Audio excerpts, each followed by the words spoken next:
Morant with a running start. Elevate! Oh, it dunks! Oh, my goodness! Tie game in overtime. Gasol will turn his heat. It's gone!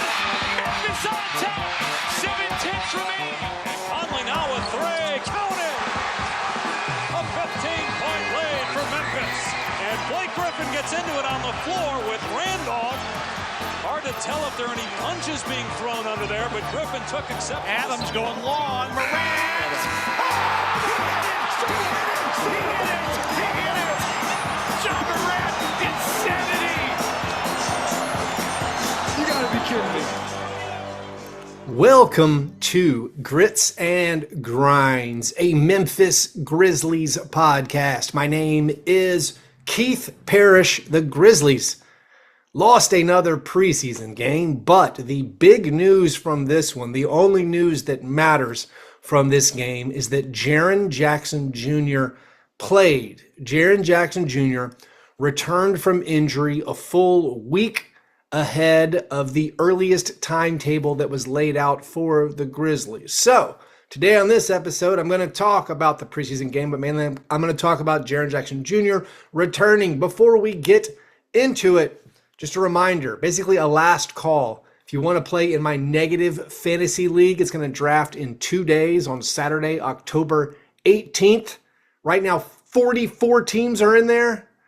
Let's go for 50. But if you want to do that, you have to sign up right now. It's for Patreon supporters only. If you're not a Patreon supporter, go to patreon.com/fastbreakbreakfast. Sign up over there. If you join up for $5 a month, you can play fantasy sports with me and other listeners. You can also join the Grizzlies Slack channel. You also get access to exclusive bonus content and bonus videos. So consider signing up over there. All right. If you're watching on YouTube, you can tell it's not my normal background. I'm on vacation.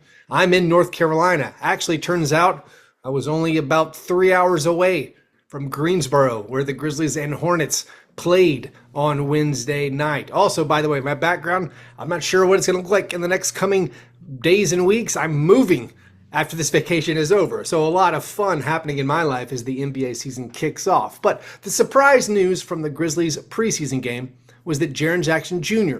was going to possibly be available and then ended up being available. He initially, we had the turf toe surgery in the offseason, basically the day after they announced the renegotiation and extension. And then the injury update they gave us before preseason was that he would come back within 4 to 6 weeks. And when we placed that timetable out, it said, okay, he might be available for opening night. If it's 4 weeks, that's technically the day after opening night. But it turns out he returns a week earlier than that. He gets some run against the Hornets. So whatever happened in this game, which was mostly bad as far as the actual basketball game, the Grizzlies allowed 145 points to the Hornets. The Hornets were clowning on the Grizzlies.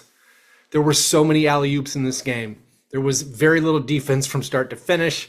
There was no rebounding. There was no rim protection. But none of that matters. What matters is Jaren Jackson Jr. played basketball, and he's going to be available, barring any unexpected, unfortunate setback. He's going to be available for opening night against the Pelicans. So all of that, very much good news. As far as the other players who were unavailable, turns out Scotty Pippen Jr. still didn't play. He's dealing with a toe injury. Jerome, I don't even know why he missed the game on Wednesday night. There's basically, I think Michael Wallace is there with Grind City Media. There's no other reporters traveling covering the Grizzlies. So we don't really get a lot of updates, and I haven't seen exactly why Ty Jerome missed. So no Ty Jerome, no Scotty Pippen Jr. joining, of course, John Morant on the injury list. No Brandon Clark, no Zach Edey still. But Jaren comes back, meaning they started Javon Small, who had a big game. One of the only bright spots for the Grizzlies. Javon Small had a big game, and then KCP, Jalen Wells on the wing, and Jaren Jackson Jr. and Jock Landale were the starting front court, meaning Santi Aldama moves to the bench. Jaren was not bashful. They ran a play to get him a touch on the first possession, and he scored. He got up 17 shots in the first half, which is a lot. He did have a little bit of issues with like Kalkbrenner, the length of the Hornets. Of course, a lot of the lineups he's playing with, he's going to see tons and tons of defensive intensity. The Hornets would be swarming all over him. Teams are going to swarm all over Jaren when he's out there without Ja Morant. But he finishes the game with 20 points, only 2 rebounds. But 20 points, was 7 for 20 from the field. It was just good to see Jaren out there and available. Now, as far as the team stuff, and this is where it gets poor. Like I said, the Hornets scored 145 points on the Grizzlies. And of course, preseason is meaningless, but at some point you'd like to see the defense be okay.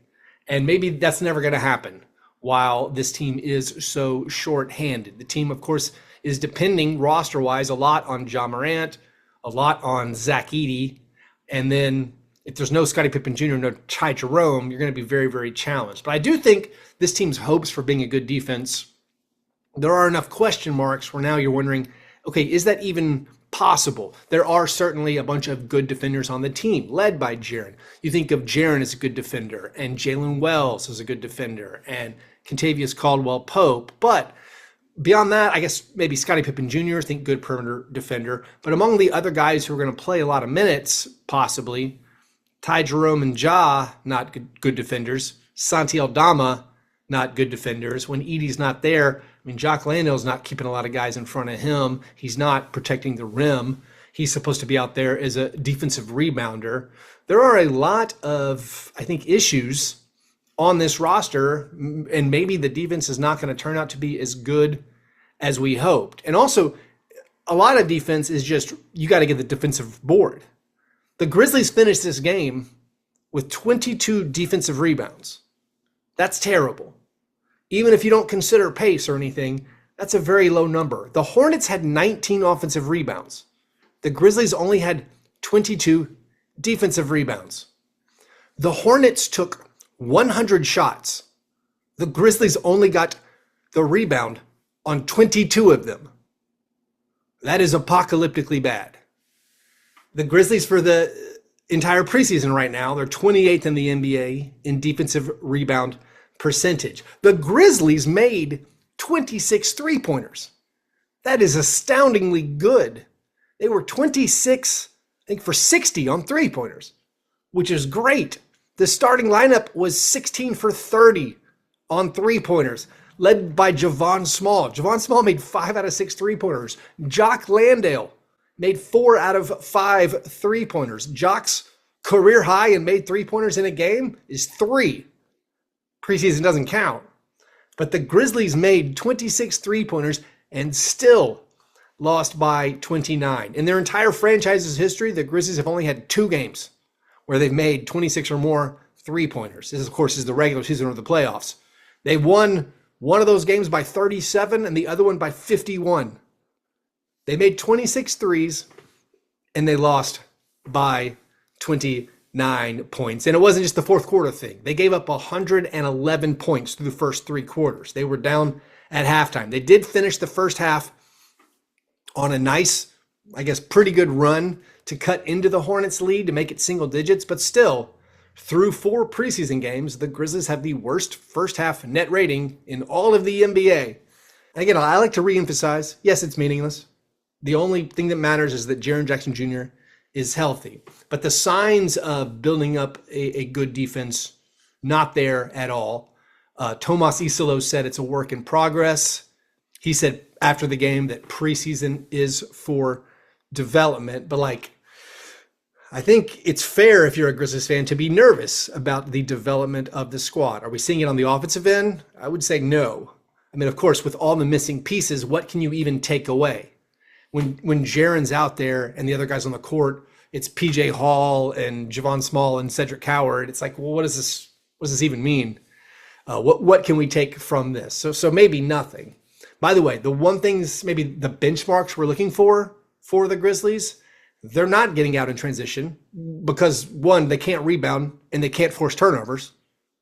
So will at some point they be able to rebound and force turnovers and get out in transition? Maybe. The speed everyone's been talking about right now in the preseason, the Grizzlies are below average in pace. I went back and looked just out of curiosity. Last preseason, they were 7th in pace. Of course, last year in the regular season, they led the NBA in pace. But right now, we're seeing no sign of the speed. Of course, they're installing a new system, a lot of pick and rolls and things. And of course, it's just a lot of guys who are playing out of position and playing bigger roles than they are going to be playing in the regular season. Because of that, a lot of it looks pretty ugly. By the way, the Grizzlies only made 15 two-pointers in this game. So 26 made threes, 15 made two-pointers. Only 5 times in their franchise history in the regular season or the playoffs they've made fewer than 15 or fewer two-pointers. As far as the rebounding stats, the 22 defensive rebounds and the Hornets getting 19. There's only been 15 occurrences in franchise history also where they got 19 or they gave up 19 or more offensive rebounds and only got 22 or fewer defensive rebounds. They've lost all 15 of those games. And again, preseason stats, not searchable. So those are just regular season and playoff stats, just trivia, things I found interesting. So I'll share them with you. So the overall team stuff has obviously, if you've been watching the games, not been great. There are positives beyond Jaren being healthy. The individual play of Javon Small, he finished this game with 18 points and 8 assists. He had 4 rebounds. By the way, among the starters, Javon Small led the starters in rebounding with 4 rebounds. None of that's good. Kentavious Caldwell-Pope continued his great preseason. He's shooting 57% from the field in preseason, averaging 14 points per game and just 22, 23 minutes per game. He kept making shots in this one, had 15 points and 2 steals.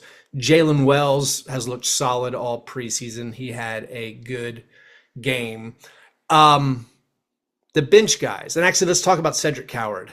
Cedric Coward, okay, rookie.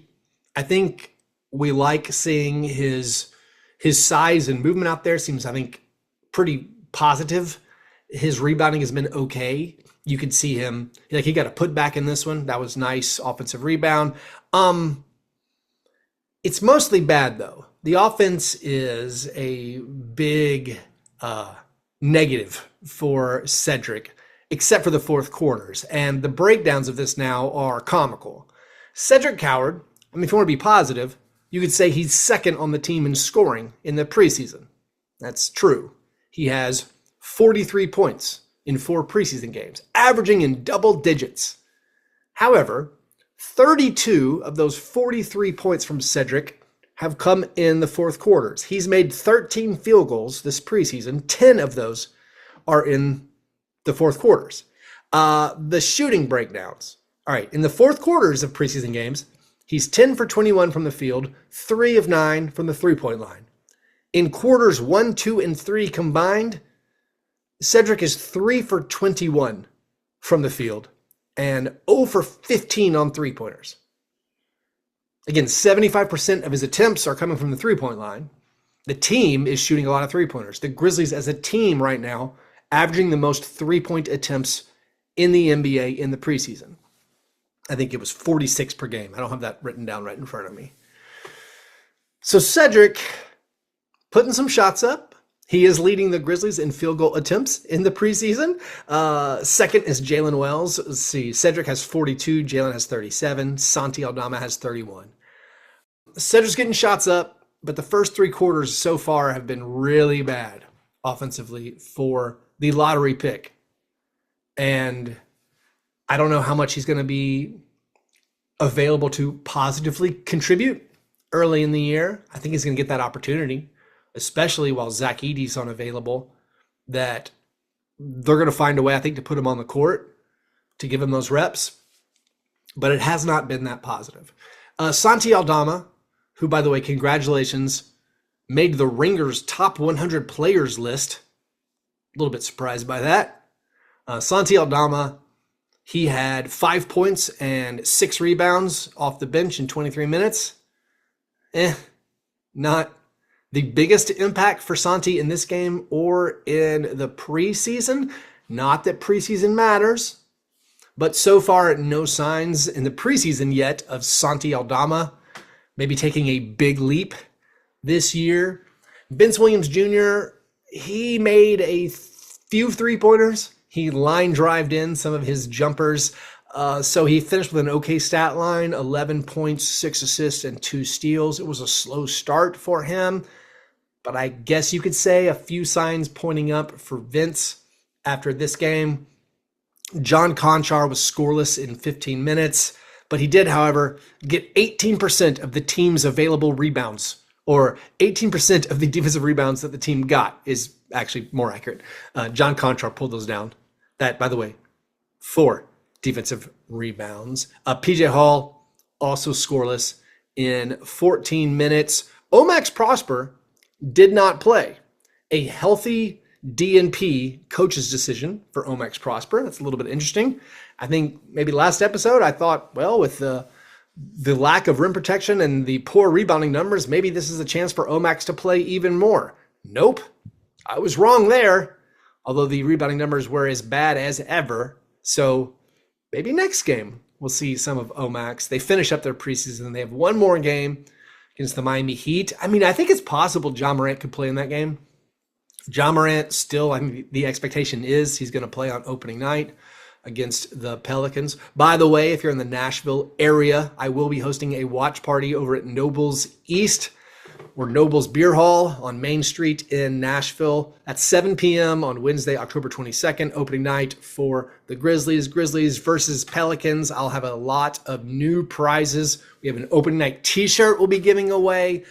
So a lot of cool stuff if you live in the Middle Tennessee area. If you can't make it to Memphis, come down to Nobles East and watch the game with me and other Grizzlies fans. And beyond that, I don't know if there's anything much more to take away from this game. Again, I'm recording with no microphone. Sorry for the audio quality. Sorry for the video quality for those of you watching on YouTube. But with Jaren Jackson Jr. returning, figured I should get something out about that. And yeah, I guess Cam Spencer, I haven't mentioned Cam Spencer, 9 points, 5 assists, no rebounds, not great. Oh, and Gigi Jackson's on this team.